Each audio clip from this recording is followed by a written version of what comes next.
Sallallahu ala Muhammad sallallahu alaihi wasallam. Sallallahu ala Muhammad sallallahu alaihi wasallam.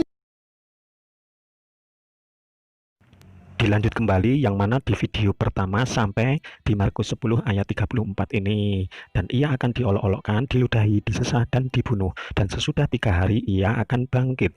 Kesimpulan dari video pertama yaitu kalau Yesus selamat sesuai dengan Mazmur 91.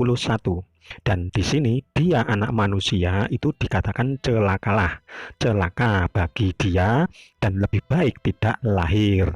Dia anak manusia yang celaka, diolok-olokkan, diludahi, disesah, dan dibunuh. Dan tidak mungkin Yesus sendiri mencelakai diri sendiri, karena Yesus sendiri yang berkata celakalah kepada orang yang menyerahkannya itu. Di sini kami akan menyampaikan bagaimana rencana Allah dan juga bagaimana Yesus itu pun berpolitik. Markus 14 ayat 27. Lalu Yesus berkata kepada mereka, kamu semua akan terguncang imanmu, sebab ada tertulis, aku akan memukul gembala dan domba-domba itu akan bercerai-berai. Ini kopnya Petrus menyangkal Yesus. Kemudian ayat ke-28, akan tetapi sesudah aku bangkit, aku akan mendahului kamu ke Galilea. Ingat ya, ayat ini Yesus akan mendahului ke Galilea. Ayat 29, kata Petrus kepadanya, biarpun mereka semua terguncang, imannya aku tidak. Kemudian lalu kata Yesus kepadanya, aku berkata kepadamu sesungguhnya pada hari ini, malam ini juga sebelum ayam berkokok 2 kali, engkau telah menyangkal aku 3 kali. Ini sebuah nubuatan karena belum terjadi. Yesus bernubuat kalau Petrus akan menyangkal 3 kali. Ayat 31, tetapi dengan lebih bersungguh-sungguh Petrus berkata, sekalipun aku harus mati bersama-sama engkau, aku takkan menyangkal engkau. Semua yang lain pun berkata demikian juga. Berarti kompak. Semuanya kompak siap mati demi Yesus. Suatu nubuatan berarti dari Allah karena belum terjadi. Ini ditunjukkan kepada Yesus yang disampaikan kepada Petrus. Biar lebih paham lagi kami ulang dan kami tekankan di ayat 27, sebab ada tertulis, aku akan memukul gembala dan domba-domba itu akan bercerai-berai. Dalam arti murid-murid itu akan kabur bercerai-berai. Tetapi Yesus mendahului mereka ke Galilea. Tetapi kata-kata Yesus ini disangkal murid-muridnya kalau mereka tidak akan bercerai-berai dan siap mati. Ambil 4 poin di sini. Yang pertama, domba-domba itu bercerai-berai. Yang kedua, Yesus mendahului ke Galilea. Yang ketiga, mereka semua siap mati. Dan yang keempat, Petrus 3 kali akan menyangkal Yesus. Sekarang dianalisa apa yang sudah Yesus katakan, tentunya mulai dari penangkapan. Dan penangkapan itu ternyata murid-murid itu meninggalkan Yesus dan melarikan diri. Yang sudah dikatakan tertulis di kitab suci, yaitu Zakaria 13 ayat 7. Hai pedang, bangkitlah terhadap gembalaku, terhadap orang yang paling karib kepadaku. Demikianlah firman Tuhan semesta alam, bunuhlah gembala sehingga domba-domba tercerai-berai. Aku akan mengenakan tanganku terhadap yang lemah. Nah, apa yang sudah dikatakan oleh semua murid-murid Yesus yang katanya siap mati bersama-sama Yesus dan semua mengatakan tidak akan menyangkal Yesus, ternyata melarikan diri dan tercerai-berai. Ini juga termasuk rencana Allah karena tidak mungkin mereka itu pengecut lalu melarikan diri, tetapi memang sudah tertulis kalau mereka itu akan melarikan diri dan tercerai-berai. Kemana murid-murid Yesus itu melarikan diri? Ya mengikuti dia. Dia siapa? Ini di ayat 51, ada seorang muda yang pada waktu itu hanya memakai sehelai kain lenan untuk menutup badannya, mengikuti dia. Berarti para murid-murid itu mengikuti dia. Mereka hendak menangkapnya, tetapi ia melepaskan kainnya dan lari dengan telanjang. Berarti melarikan diri itu bukan karena takut mati, tetapi mengikuti dia.